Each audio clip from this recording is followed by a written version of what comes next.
Hey everyone, नमस्ते आप सभी को, प्रणाम, जय श्री राम। आई होप कि ये वीकेंड जो है आपका काफ़ी अच्छा रहा होगा। क्या वोलेटिलिटी है मार्केट की। देख रहे हो, जिस गैप के लोग वेट कर रहे थे कि गैप का शायद फील हो या ना हो, वो गैप इसी वीक में फील हो गया।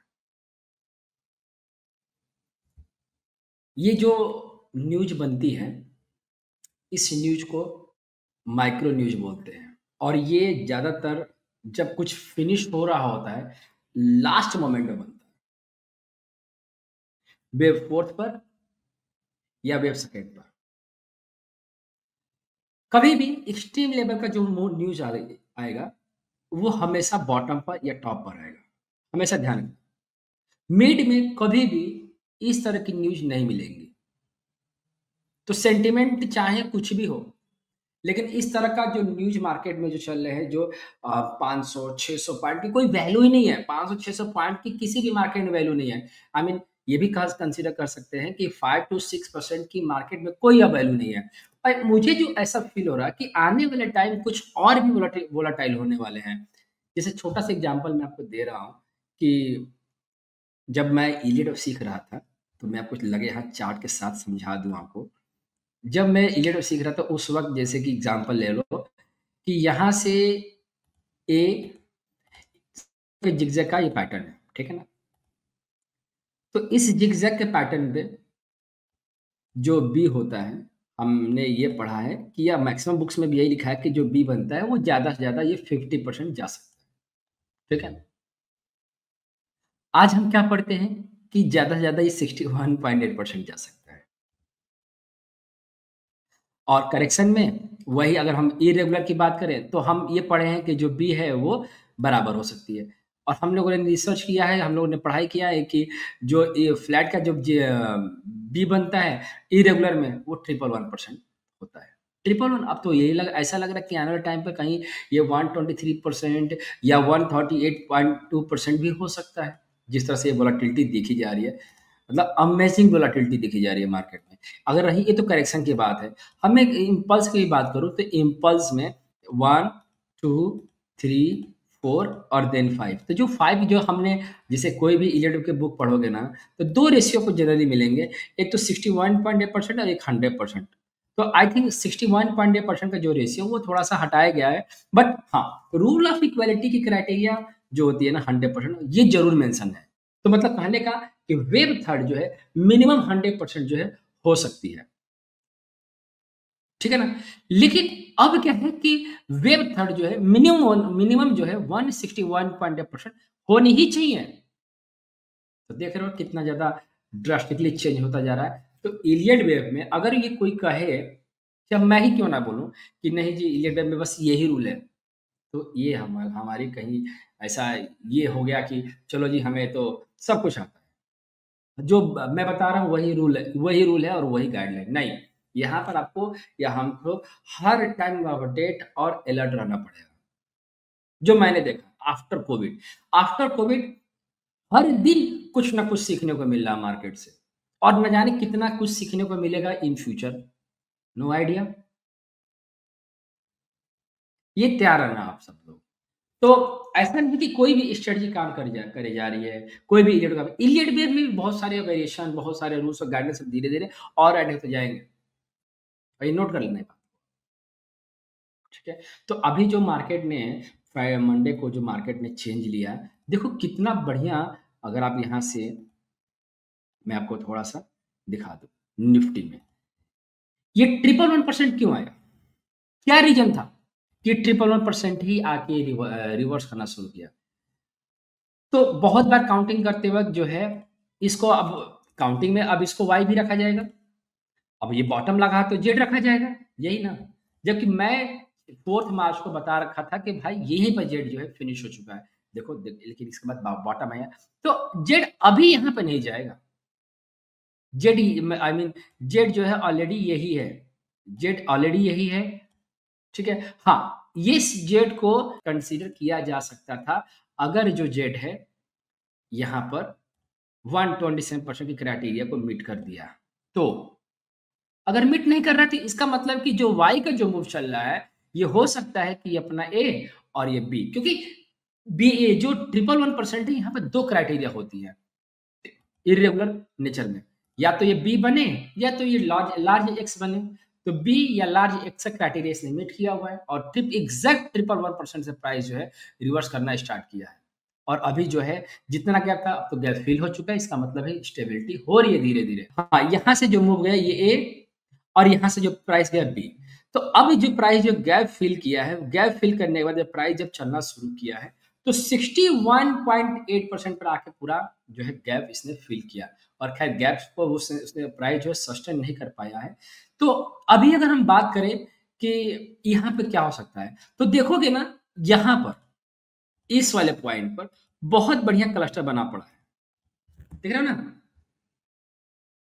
ये 81.2% से लेकर 48.2% कितना बढ़िया क्लस्टर है। मतलब कहने का मतलब ये है कि ये गैप जो है अगर ये फिल हुआ या फिर इसको गैप फिल हो गया एग्जाम्पल, तब तो ये रेडी रहना है कि भाई जेट जो है तैयार हो गया है। यहाँ पर जेट की लेकर अभी फिलहाल नहीं चला जा सकता है। हाँ, चल सकते हैं, मैंने मना नहीं किया, मैं मना नहीं कर रहा हूँ कि नहीं माना जाएगा, आप यहाँ पे भी चल सकते हैं, बट कंडीशन है कि अगर यहाँ से भी रिवर्सल लेता है तो ये रेशियो टूटना पड़ेगा, इस रेशियो को टूटना पड़ेगा। अगर नहीं टूटता है तो भैया यहीं पर जो है इरेगुलर का फॉर्मेशन करके प्राइस जो है रिवर्स करना स्टार्ट कर दिया है, ठीक है। और लाइव सेशन में भी मैंने बताया था कि ये लेवल ब्रेक करेगा तो ही ट्रेंड चेंज होगा, अगर नहीं तो फिर ट्रेंड जो है चेंज हो चुका है और ये ट्रेंड अब कंटिन्यू रहेगा। तो मैंने कुछ वेब की काउंटिंग नहीं किया, मैंने ये बस सिंपल सा रिट्रेसमेंट डाल के पढ़ा रहा हूँ। देखो अभी प्राइस 61.8% से ऊपर है, जब तक ये ट्रेंड नहीं बदलता आप यही लेकर चलेंगे। आप इसको WXY मतलब आई मीन इस चीज को इससे भी रीड कर सकते हैं, मतलब ये जो मूव है इरेगुलर नेचर में ए बी और देन सी। अगर हम करेक्टिव नेचर की बात करें तो भी WXY भी हम इसको अकॉर्डिंग टू टाइम पीरियड में हम इसको W और इसको X और देन इसको Y की तरफ लेके चल सकते हैं। अब टाइम पीरियड जो है दोनों में सेम ही चल रहे हैं, तो ABC में और ABC जनरली या फिर WXY ही रखा जाएगा। आगे का ट्रेंड जो है जब प्राइस है इधर कहीं या फिर अपने प्रीवियस हाई को कोई काटता है तब जाके कुछ देखा जाएगा क्या हो रहा है। लेकिन जब तक प्राइस जो है इन दोनों रेशियो को ऊपर चल रहा है, ठीक ना, ये ध्यान रखना, जब तक प्राइस इन तीनों रेशियो के ऊपर चल रहा है आपका डेस्टिनेशन क्या होगा, ये डेस्टिनेशन सी में। सी जब बनेगा तो पूरे एक्सटेंशन में जो मैंने सी डाला है तो सी या तो 100% बनेगा या तो सी अपना 161.8% पर ही बनेगा, ध्यान रखना। और एक चीज ध्यान, ये फाइनल सपोर्ट है, ये कटा तो हम कहाँ पहुंचेंगे, हम लोग यहाँ पहुंचेंगे। अब बड़े-बड़े डेस्टिनेशन तो आएँगे क्योंकि बड़े-बड़े मूव दिख रहे हैं, बड़े-बड़े गैप्स दिख रहे हैं, तो बड़े-बड़े डेस्टिनेशन, बड़े-बड़े स्टॉप लॉस मिलेंगे ही। अब कोई भी जो है छोटा स्टॉप लॉस की बात ही नहीं करेगा, तो सवाल ही नहीं पैदा होता कि छोटा स्टॉप लॉस बने। अब जब बड़ा स्टॉप लॉस बनेगा तो बड़े टारगेट भी बनेंगे। तो यही हमें फिलहाल लेकर चलना है। फाइनल जो है 5 टाइम्स 2 5 टाइम्स 2 मतलब 22,222 के नीचे बंद होता है तो ट्रेंड चेंज हो जाएगा, नहीं तो चलो ठीक है। अब इसी चीज को हम लोग थोड़ा सा ना, इसी चीज को हम लोग थोड़ा सा 75 मिनट टाइम फ्रेम पर भी रीड करेंगे। तो ये 75 मिनट टाइम फ्रेम पर और इस पर हम लोग जो है समझो कि अब इसको हम लोग कैसे करें। तो मैंने आपको डेली के टाइम फ्रेम पर सपोर्ट आपका ये आ रहा है 5 टाइम्स 2 फाइनल, ठीक है। अब यही सपोर्ट को हम लोग क्या करेंगे 75 मिनट टाइम फ्रेम पर चलते हैं। तो 75 मिनट टाइम फ्रेम पर हम चलते हैं, तो जैसे कि मान लो कि ये जो 7 अप्रैल का लो लगा है और यहाँ से प्राइस का जो मूव चल रहा है इसमें 5 मूव दिखाई दे रहे हैं, 1 2 3 4 5 दिखाई दे रहे हैं। और आज जो है बहुत बढ़िया 5 मूव का मूव जो है दिख रहा था, मतलब बहुत बढ़िया फ्राइडे के दिन ये दिख रहा था। तो सपोर्ट भी है, अगर मान लो कि मंडे या कभी भी मार्केट जो है नेक्स्ट वीक में ओपन होता है और यहाँ से टूटना शुरू हो जाता है, तो ये जो गैप है इसको बोलते हैं एग्जॉशन गैप। तो अगर मान लो कि ये प्राइस जो है टूटना शुरू हुआ और गैप जो है फिल करना शुरू कर दिया, तो प्राइस टूट के क्या करेगा, यहाँ से आप इसको रिट्रेसमेंट डाल दोगे। तो जब रिट्रेसमेंट डालोगे तो वो जो हम लोग पढ़ रहे थे ना, कौन सा, वो 5 टाइम्स 2, तो आप 5 टाइम्स 2 जो है कहाँ देख रहे हो, ये आपको एग्जैक्टली इस जो है मूव के पास आके खड़ा हो रहा है। मतलब कहने का कि वो जब प्राइस जो है सपोर्ट के पास इन केस आता है तो ये बाई बन सकता है, लेकिन इसके नीचे क्लोजिंग ना दे भाई। अगर इसके नीचे क्लोजिंग दिया तो फिर खतरे की घंटी है कि जेड स्टार्ट हो जाएगा और इसका ये अगर इसके नीचे क्लोजिंग दिया तो दो कंडीशन होगा, दो चीजें होंगी, एक तो इसका लो कटेगा और दूसरा जेड का फॉर्मेशन होगा। अगर इसके नीचे क्लोजिंग नहीं देता है तो 1 2 3 4 5 से 1 और यहाँ पर 2 और देन अगेन वेव थर्ड के लिए प्राइस जो है लीड कर जाएगा। ठीक है ना, बात समझ आ रही है?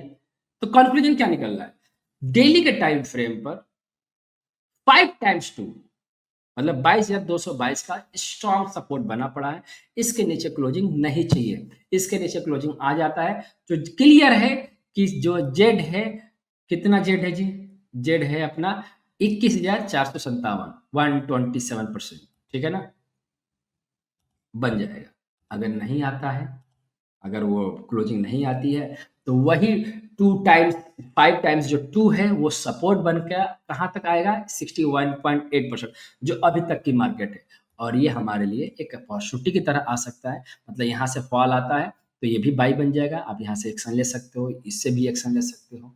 ठीक है, और ये आपका 75 मिनट टाइम फ्रेम का स्टॉप लॉस रहेगा।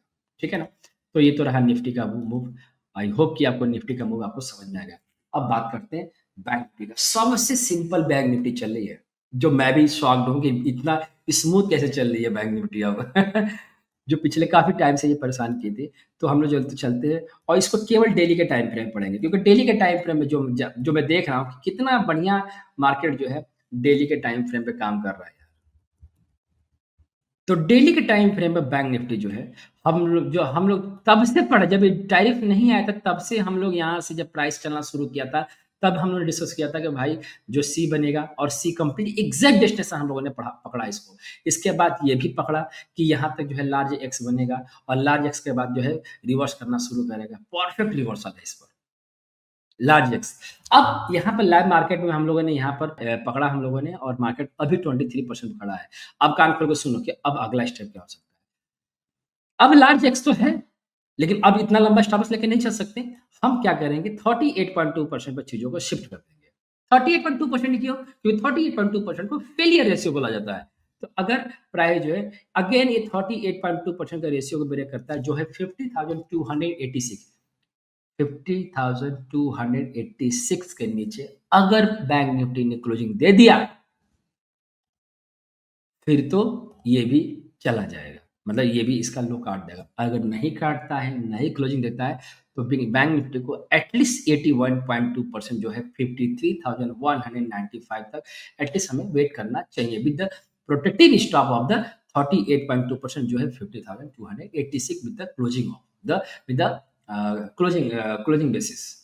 ठीक है ना, तो निफ्टी और बैंक निफ्टी का मैंने व्यू दे दिया, जो आपको समझने के लिए, पढ़ने के लिए सफिशियंट है। कुछ चीज़ समझ में नहीं आई है तो आप कमेंट करके बताना, मैं आपको एक्सप्लेन करूंगा। ठीक है, आई होप कि आपको चीज़ समझ में आई। मिलते हैं अगले वीडियो में, अपना ख्याल रखिएगा। नमस्ते आप सभी को।